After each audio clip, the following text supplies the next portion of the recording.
Well, good morning, YouTube.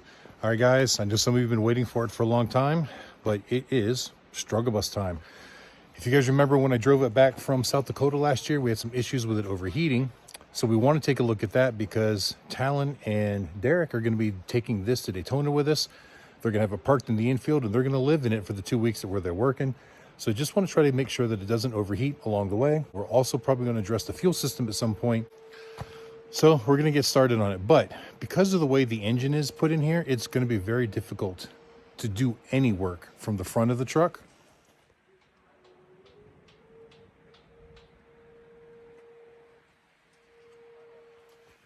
As you can see, there's not a lot of room to work here. You can get to the front of the radiator, the AC condenser, but the engine is actually way back there, and well, my ass is way too big to fit in there to do anything with it. So most of the work has to be done from inside, and there's like a hood on the inside that pops up that's carpeted. But before we get in there and do that, we need to protect the carpet. All right, guys, I know it's not perfect in here, but right up there, there is the hood that's going to pop up. So I want to cover the seats. I want to cover the carpet, the couch with these moving blankets. That way we're not climbing around in here with greasy fingers and stuff and getting it all over this. You know, if the blankets get a little dirty, I don't care. Also, in and out, you know, I don't want to be tracking a bunch of mud and stuff all over the carpet. Just keep it as clean as we possibly can. I'm also going to open up all these curtains so that we get a little bit better light in here.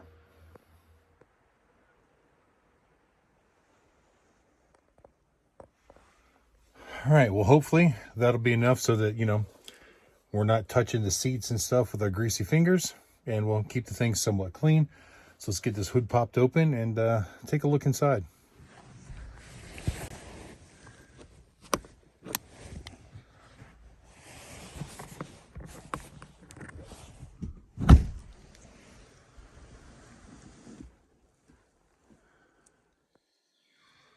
Well, guys, even like this, as you can see, there's still not a whole lot of room to get to everything. Well, I mean, if you're doing a carburetor job or something, it'd be pretty easy. But the thermostat and stuff is going to be way down there. It's still not going to be easy to get to. So I'm looking, and this hood only opens so far, and it's going to limit our ability to get in there. And it doesn't stay up. So I'm going to have to go find a prop to even hold it up, or I can see if maybe there's a way to take it off further. So where that hinge point is here, I was thinking about just unscrewing it, but the carpet's not seamed. So right here is the hinge point. But, you know, ideally I'd love to just undo the hinge and take this hood completely out of here because it hits the dash. And I don't know that I can. Now I did notice there's a screw down here. There's another one up in there. I'm wondering if I can take this whole top piece off. So maybe I'm going to try that.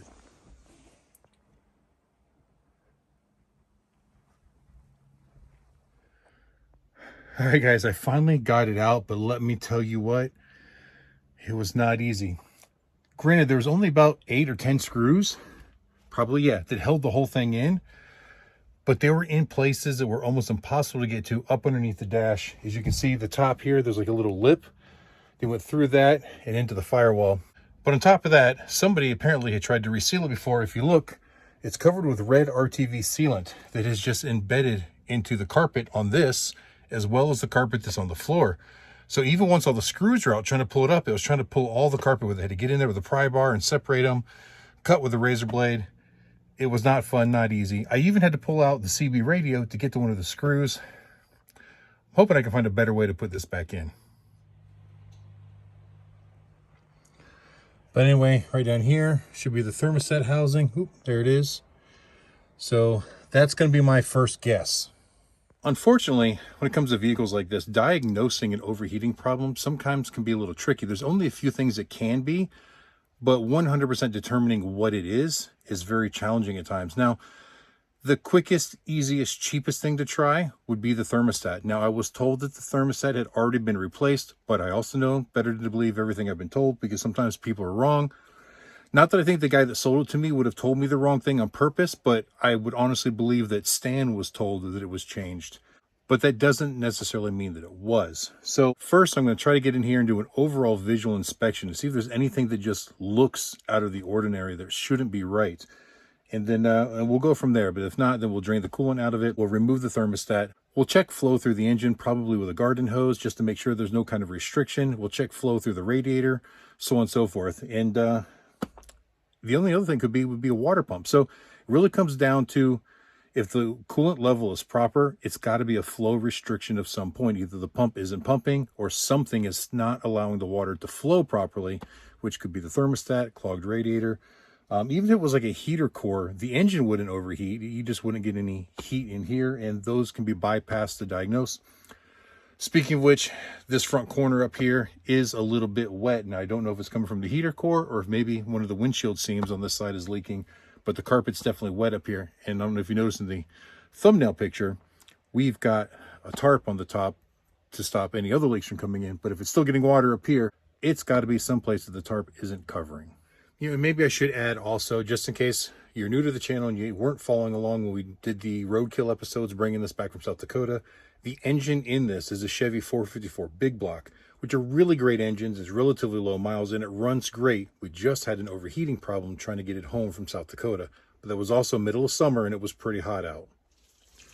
Well guys, also the top of this engine is pretty dusty and dirty. So I think before I get started, I'm going to go ahead and clean off the top of this engine assembly, because to get to the thermostat, I'm going to have to take off the air cleaner housing and all that stuff. So I don't want to have that open carburetor and all this dust and dirt that could fall into it. I mean, obviously I'll cover it with a rag too, but I like to work with clean stuff. So I got the garden hose in here. I'm going to try to be careful and not get too much stuff around wet. But like I said, the carpet's already wet over here anyway. So I guess a little bit more wet at this point isn't going to hurt it too bad. But at least we'll get our work area a little bit cleaner.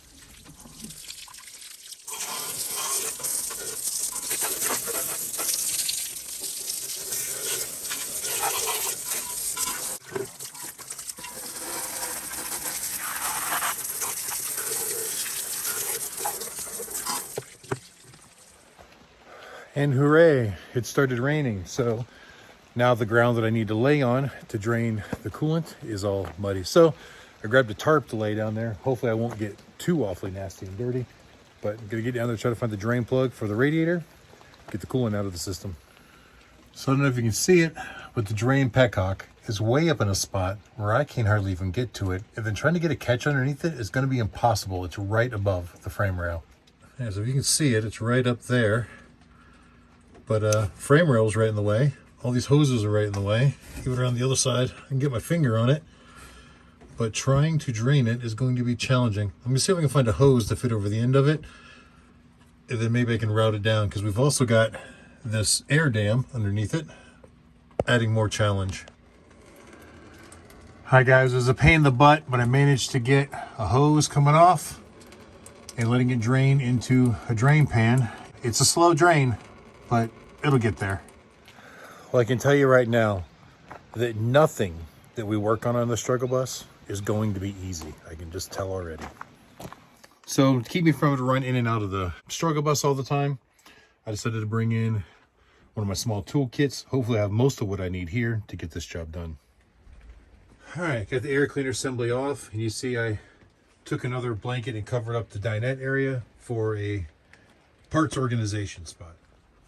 And then you can also see, with the air cleaner out of the way, the thermostat housing should be relatively easy to get to. Now I've already removed the vacuum plug that went here, so I can undo the upper radiator hose, and then it should just be the two bolts securing the assembly down to the intake manifold.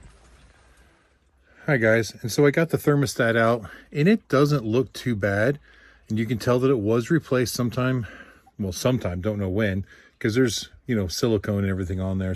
I don't know, I'm gonna go inside and test this and see if it's okay, but there is some corrosion down there inside the intake manifold. So I did buy some flush treatment, so once everything's drained out, we're gonna fill it back up with water and do a good flush on it before we install any new parts.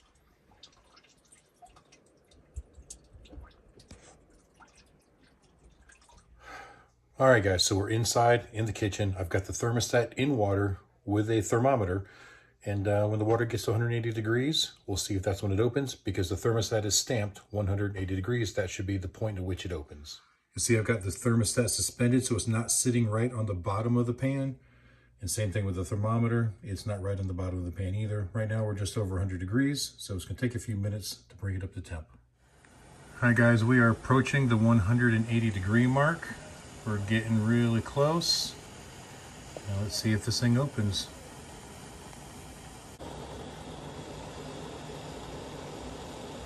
Got to be right about there, and I don't see it opening yet. Oop. There it goes, it opened.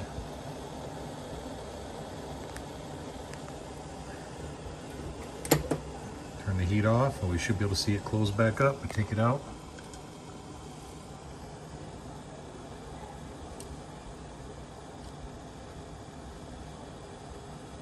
You see the opening there? And it's slowly closing as it cools back down.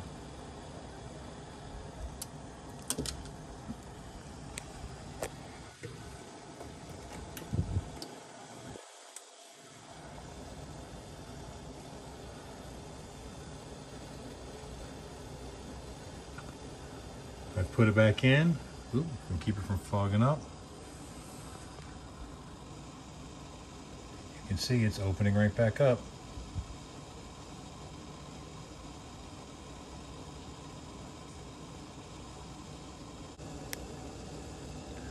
Yeah, as it gets hotter, the gap gets larger.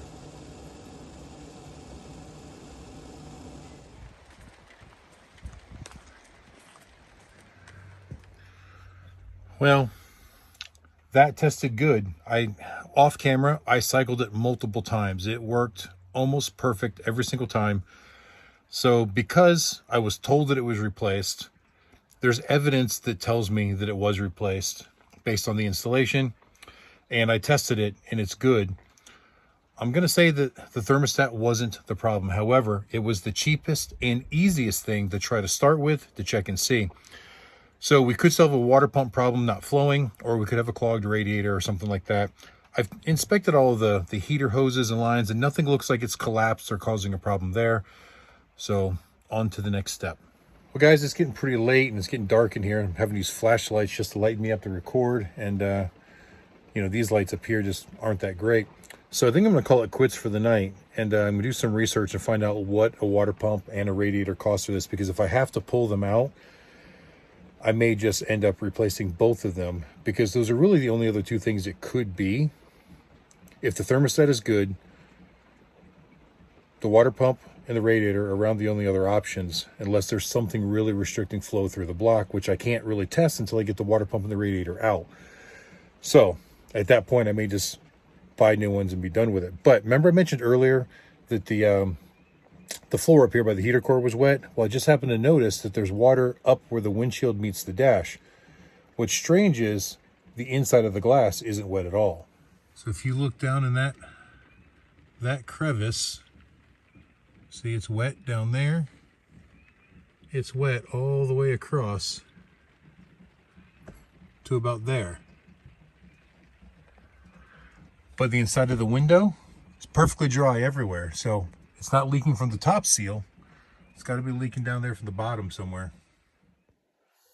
Hi guys, it is the next morning and I had full intentions of getting back out there and working on the struggle bus some more today. Fortunately, I got some really terrible news this morning. About 7:30 this morning, February 12th, 2023, Chip called me really early, and he let me know that unfortunately Joey had passed away in a snowmobile accident 2 days ago. And it's very sad. You know, Joey was only part of our team for about half of a season, but he brought something, and we really enjoyed having him part of the team. I think Chip, Katie, and I, it's just not going to be the same without him. I actually just spoke to him 2 or 3 days ago, and we shored up everything for this year. He was going to be there for the full year, and we were really looking forward to it. So this is definitely a sad day. And so before we close this video, just wanted to let you guys know, I know that a lot of you had actually asked about Joey quite often when he wasn't there at the end of the last season, when he stayed home to help his family through some things. And so I know that some of you, you know, kind of felt an attachment to him as well. So anyway, guys, you know, tell your loved ones that you love them, because you never know when when you're going to have your last day with him. We're going to miss you, Joey, and I don't know. See you guys another time.